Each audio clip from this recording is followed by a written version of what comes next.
എല്ലാവർക്കും എൻ്റെ ചാനലിലേക്ക് സ്വാഗതം. ഇന്നത്തെ വീഡിയോയിൽ മാങ്ങയും മത്തിയും ഇട്ടിട്ടുള്ള ഒരു അടിപൊളി കറിയുടെ റെസിപ്പി ആയിട്ടാണ് വന്നിട്ടുള്ളത്. ഇവിടെയുള്ള അയൽവാസികളെല്ലാം ചോദിച്ച് മേടിക്കാറുമുണ്ട്. മത്തിമുളകിട്ട് ഉണ്ടോ എന്നൊക്കെ ചോദിച്ച് പ്രത്യേകം മേടിക്കാറുണ്ട്. അപ്പോൾ അത്രയും അടിപൊളിയായിട്ടുള്ള മത്തിക്കറിയുടെ റെസിപ്പി നിങ്ങൾക്കും കൂടി പറഞ്ഞു തരാമെന്ന് കരുതി. അതുകൊണ്ടാണ് ഇതൊരു വീഡിയോ ആയിട്ട് വന്നിട്ടുള്ളത്. അപ്പോൾ എന്നും മൺകുടുക്കയിൽ തന്നെയാണ് കേട്ടോ കറി ഉണ്ടാക്കാറ്. അതും സാധാ വിറകടുപ്പിൽ തന്നെയാണ് കുക്ക് ചെയ്യാറുള്ളത്.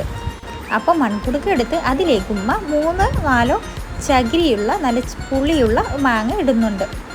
മാങ്ങയുടെ തൊലിയൊന്നും ചെത്തി കളയരുത് കേട്ടോ. മാങ്ങ ഇങ്ങനെ തൊലി കൊടുക്കാൻ തന്നെ ഇതേപോലെ കഷ്ണിച്ച് ഇടണം. അത് കറിയിൽ നിന്ന് പിന്നീട് കഴിക്കുമ്പോൾ ഒരു പ്രത്യേക ടേസ്റ്റാണ്.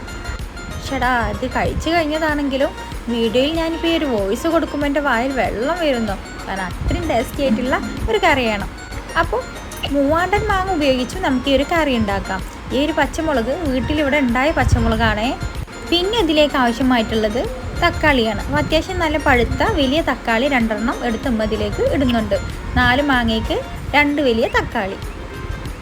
തക്കാളിയുമ്മ അത്യാവശ്യം വലിയ കഷ്ണങ്ങളായിട്ടാണ് കേട്ടോ ഈ കറിയിലേക്ക് ഇടുന്നത്. അപ്പോൾ അങ്ങനെ ഉമ്മ ഒരു 5-8 പച്ചമുളകോളം എടുത്തിട്ടുണ്ട്. അത് എരിവില്ലാത്ത വീട്ടിലുണ്ടായ പച്ചമുളകാണെന്ന് പറഞ്ഞിരുന്നു.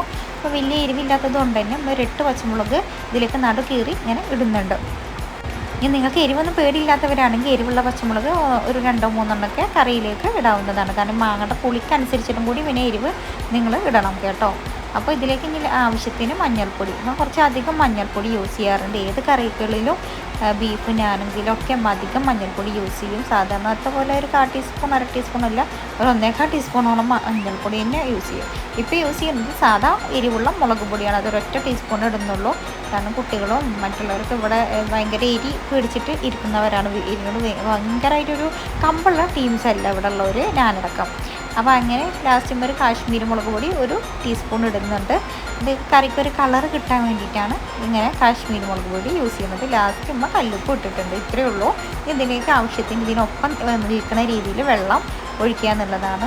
എൻ്റെ ചെറുപ്പം മുതൽ തന്നെ മൺകുടുക്കയിൽ തന്നെയാണ് കറി വെക്കാറ്. അതും സാധാ അടുപ്പിൽ വിറകടുപ്പിൽ കുറേ നേരം വെട്ടി തിളപ്പിച്ച് എടുത്തിട്ടാണ് കറി ഉണ്ടാക്കാറ്. 1 തള അല്ലെങ്കിൽ 2 തള ജസ്റ്റ് ഒന്ന് കുക്കായി എന്ന് കണ്ടാൽ തന്നെ അതിലേക്ക് മീനൊന്നും ഇടില്ല. നന്നായിട്ട് കറി വെന്ത് ഉടഞ്ഞ് അത് ഒന്ന് വലിയൊരു കയ്യിൽ വെച്ചിട്ട്, അതായത് ഒരു തള്ളക്കയ്യിൽ എന്ന് ഇവിടെ പറയും, അങ്ങനത്തെ കയ്യിലൊക്കെ വെച്ചിട്ട് ഇങ്ങനെ ഒരതിയെടുക്കും കറീനെ. പിന്നെ മീനൊക്കെ നന്നായിട്ട് ക്ലീനാക്കിയിട്ട് അതിലേക്ക് ചെറിയ ഉള്ളി ചതച്ചത്, അതുപോലെ നമ്മുടെ വേപ്പില അരച്ചതൊക്കെ ഇട്ടിട്ടുണ്ട്, ഉപ്പൊക്കെ ഇട്ടിട്ടുണ്ട്, മഞ്ഞൾപ്പൊടി, മുളക് പൊടി. മത്തി ഇന്ന് ഉണ്ടാക്കുമ്പോഴും ഈ ഒരു രീതിയിലാണ് ഉണ്ടാക്കാറ്. ഭയങ്കര ടേസ്റ്റാണ് മത്തി ഇങ്ങനെ പൊരിച്ചാൽ കേട്ടോ. അപ്പോൾ കറി അടുപ്പത്ത് വെച്ചിട്ട് കുറച്ച് നേരമായി. തുറന്നു നോക്കിയപ്പോൾ ഒന്നിങ്ങനെ ചെറുതായിട്ട് തള വരുന്നുണ്ട്. മഞ്ഞൾപ്പൊടി ഇത്തിരി അധികം ഇടുന്നത് കൊണ്ട് തന്നെ കറിയുടെ മഞ്ഞളുടെ അംശം നമുക്ക് കാണാം. എന്ന് വെച്ചിട്ട് മഞ്ഞൾപ്പൊടിയുടെ കുത്തൊന്നും വരാറില്ല കേട്ടോ.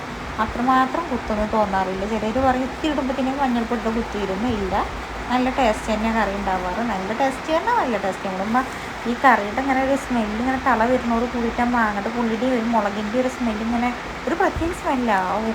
അതുകൊണ്ട് വരുമ്പോൾ തന്നെ ഞങ്ങൾ പ്ലേറ്റിൽ ചോറ് ഉണങ്ങി ഇരിക്കും. കറിയായോ ചെയ്യും. നമ്മൾ സബൂറാവുമെന്നൊക്കെ പറഞ്ഞിട്ട് ചൂടാവുകയൊക്കെ ചെയ്യും. അങ്ങനെ കറിയായ ഞങ്ങൾ അതേ ചൂടോടെ തന്നെ ഞങ്ങൾ സെർവ് ചെയ്ത് പെട്ടെന്ന് കഴിക്കാറാണ് കേട്ടോ. അപ്പോൾ ചോറ് നമുക്ക് അന്ന് എത്ര വെച്ചാലും വീട്ടിൽ കാണില്ല. സാധാരണ ഉണ്ണേക്കാട്ടിൽ ഒരു നാഴിക അധികം ഇട്ടാലും കാണില്ല. അപ്പോൾ എല്ലാവരും വെറുതെ വൈകിട്ട് വരെ ചോറ് വെറുതെ ഇരുന്ന് കഴിക്കും. കാരണം ഭയങ്കര ടേസ്റ്റാണ് ഈ ഒരു മാങ്ങയുടെ പുളി, ഈ ഒരു മത്തിയുടെ ടേസ്റ്റ് ഒക്കെപ്പാടെ എന്തോ ഒരു പ്രത്യേക വെറൈറ്റി ടേസ്റ്റ് തന്നെയാണ്. ഈ ഒരു ചകിരിമാങ്ങ ഇട്ടിട്ട് മാത്രമല്ല കേട്ടോ അങ്ങനെ കറി ഉണ്ടാക്കാറ്. മൂവാണ്ടൻ മാങ്ങ ഇട്ടിട്ടും അധികം കറി വെക്കാറുണ്ട്. ഈ ചകിരിമാങ്ങ വീട്ടിൽ ആദ്യമായിട്ട് ഞങ്ങൾ മാവിൽ മാങ്ങ ഉണ്ടാക്കിയാണ് ചകിരിമാങ്ങ എന്ന് ഞാൻ പേരിട്ടത്. കാരണം അതിങ്ങനെ ഒരു ചകിരി ഉള്ളതുപോലെ, അതായത് നമ്മളിങ്ങനെ കട്ട് ചെയ്യുമ്പോഴൊക്കെ ഒരു ഉള്ളിലൊരു അര എന്താ പറയുക, നാര് പോലെ ഇരിക്കണോ, നല്ല കാമ്പും ഉണ്ട്, ഭയങ്കരമായിട്ട് നാര് പോലെ ഇരിക്കണം. അപ്പോൾ കറി വെച്ചാൽ ആ നാര് പോലെ ഉള്ളത് കഴിക്കുമ്പോൾ വേറൊരു ടേസ്റ്റ്. അപ്പോൾ നമുക്ക് അങ്ങനെ ഈ മാങ്ങ ഇട്ടിട്ട് ഉണ്ടാക്കാമെന്ന് പറഞ്ഞിട്ടാണ് ഇങ്ങനെ ഉണ്ടാക്കുന്നത്. സാധാരണ മൂവാണ്ടൻ മാങ്ങ തന്നെയാണ് യൂസ് ചെയ്യാറ് കേട്ടോ. അപ്പോൾ അതും ഇതേപോലെ തൊലി കൊടുക്കാൻ തന്നെ ഇടാറ്. അപ്പോൾ നിങ്ങളിപ്പോൾ മത്തി ഉപയോഗിച്ചിട്ട് കറി വെക്കുകയാണെങ്കിലും വേറെ ഉണക്ക ചെമ്മീൻ അല്ലെങ്കിൽ ചെമ്മീൻ പൊടി, ഉണക്ക മാന്തളൊക്കെ ഉപയോഗിച്ചിട്ട് കറി വെക്കുകയാണെങ്കിൽ സെയിം മെത്തേഡ് ഇതുപോലെ ഉണ്ടാക്കുക.